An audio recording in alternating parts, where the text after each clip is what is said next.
Hello viewers, இது உங்கள் beauty garden. இந்த வீடியோவில் தாமரை செடி எப்படி நம்ம தொட்டியில் நடவு செய்கிறதுங்கிறத பற்றி பார்க்கலாம். 2 முறம் தொழு உரம் எடுத்துக்கிட்டேன், 2 கைப்பிடி வேப்ப முன்னாக்கு,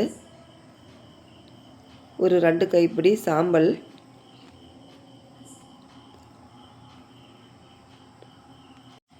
முட்டை ஓடி இருந்தாலும் நம்ம தூள் பண்ணி இதில் சேர்த்துக்கலாம். எல்லா சத்தும் நம்ம இப்போவுமே அதுக்கு கொடுத்துடணும். அடிக்கடி இதுக்கு உரம் சேர்க்க முடியாது. சாம்பலில் பொட்டாசியம் சத்து, முட்டை ஓடில் கால்சியம் சத்து எல்லாம் இருக்குது. அதனால் இதையும் நம்ம கலந்துக்கல. நல்லா கிளறி விட்டுக்கணும். இதில் பிளாஸ்டிக்கு, கல், குச்சி எது இருந்தாலும் எடுத்து போட்டுடலாம். நம்ம இந்த அளவு டப்பு நம்ம தேர்ந்தெடுத்துக்கணும். இப்போ அதுக்கு மேலே நம்ம மண் போட்டுக்கணும். வீட்டு பக்கத்தில் இருக்கிற தோட்டத்து மண்ணே போட்டால் நல்லது. களிமண்ணாக இருந்தால் இன்னும் நல்லது. நான் செம்மண் யூஸ் பண்ண மாட்டேன். இந்த டப்பில் ஒரு கால்வாசி வர்ற மாதிரி நம்ம இந்த கலவையை எடுத்துக்கணும். நம்ம கிளறக்கூடாது. மண்ணை மேலே போட்டு அப்படியே நம்ம தட்டி கொடுக்கணும். உரம் வெளியில் வந்துடாமல் நம்ம தட்டி கொடுக்கணும். இதில் இருக்கிற கல்லெல்லாம் நம்ம எடுத்து போட்டுடலாம்.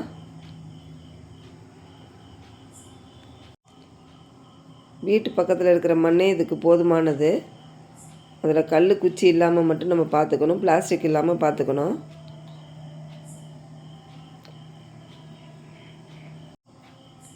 கையில் க்ளவுஸ் போட்டுட்டு வேலை செய்யுங்க. மண்ணை சமமாக நம்ம தட்டி விட்டுக்கணும். டப்புக்கு 3ல் 1 பங்கு இந்த கலவை இருந்தால் போதும். பொறுமையாக நம்ம தட்டி கொடுக்கணும். கொஞ்சம் கல் மாதிரி இருக்கிறதெல்லாம் நம்ம எடுத்து வெளியில் போட்டுடலாம். ஏன்னா தண்ணி ஊற்றுனா அதில் இருக்கிற குப்பையெல்லாம் மேலே வரும். அதனால் சின்ன சின்ன கல்லுங்கள்லாம் இருந்ததுன்னா எடுத்து போட்டுடலாம். தண்ணி இது மாதிரி தான் ஊற்றணும். கொஞ்சமாக ஊற்றி மண்ணை அமுக்கி அமுக்கி கொடுக்கணும்.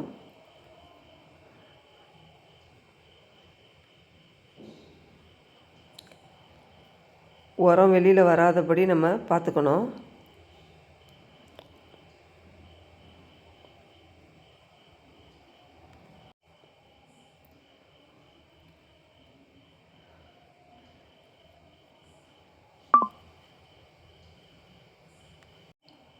இது ஒரு அழகான கலரு. இந்த தாமரை, இது பேர் பீம்னு பேர். ஏற்கனவே என்கிட்ட இருந்தது, ரூட் வந்துருச்சுங்கிறதுனால எடுத்துகிட்டு நான் புதுசாக இப்போ நடவு செய்கிறேன். பாருங்கள், இந்த அளவு இருக்குது. இதை நான் வைக்கிற மாதிரியே நீங்கள் மண்ணில் வைங்க. ஓரமாக தான் வைக்கணும்.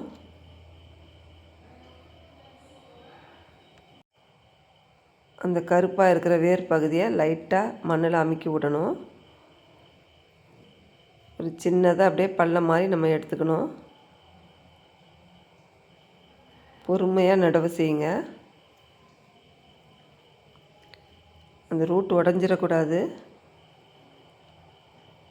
புது இலை வந்துருச்சு, அது பேர் டிப்ஸுன்னு சொல்லுவாங்க. அதையும் நம்ம உடச்சிடாமல் பார்த்துக்கணும். இந்த வேர் பகுதியில் மட்டும் மண் போட்டு அமுக்கி விடணும். பாருங்கள், இது மாதிரி தான் இருக்கணும். இந்த இலை மேல் நோக்கி இருக்கணும். இப்போ எப்படி தண்ணி ஊற்றுறதுங்கிறத பற்றி பாருங்கள்.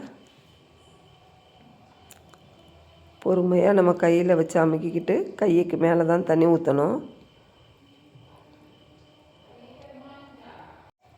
தண்ணி நல்ல தண்ணியாக இருக்கணும். மழை தண்ணி இல்லாட்டி மினரல் வாட்ரு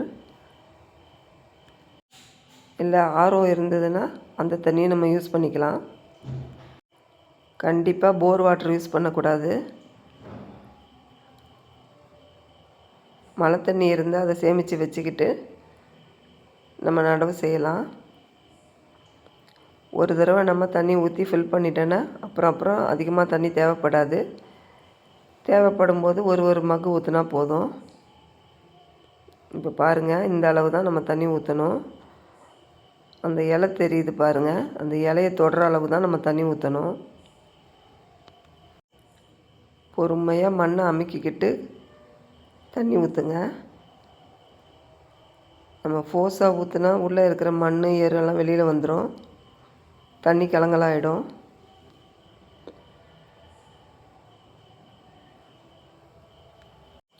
தாமரையை பொறுத்த வரைக்கும் இதுதான் நம்மளுக்கு நடவு செய்கிற சீசன். அந்த இலை வளர வளர அந்த அளவுக்கு நம்ம தண்ணி ஊற்றிக்கிட்டே வரணும். இப்போவுமே ஃபுல்லாக ஊற்றிடக்கூடாது. டெய்லியுமே இலை 1 இன்ச்சுக்கு மேலே வந்தால் அந்த அளவு தண்ணி ஊற்றிட்டு வரணும். இதை ஃபுல் சன்லைட்டில் வைக்கணும். வெயில் இருந்தால் தான் புது தளிர் நிறைய விட்டு நிறைய இலை வரும். இப்போ ஒரு வடிகட்டி வச்சு அதில் தண்ணியில் இருக்கிற குப்பையெல்லாம் நம்ம எடுத்துடலாம். ஒரு 2-3 மாதத்துலேயே நம்மளுக்கு மொட்டை எடுத்து பூ வைக்க ஆரம்பிச்சிடும். அவ்வளோதாங்க. இந்த வீடியோ உங்களுக்கு பிடிச்சிருந்தா என் சேனலை சப்போர்ட் பண்ணுங்கள், சப்ஸ்கிரைப் பண்ணுங்கள். தேங்க்யூ.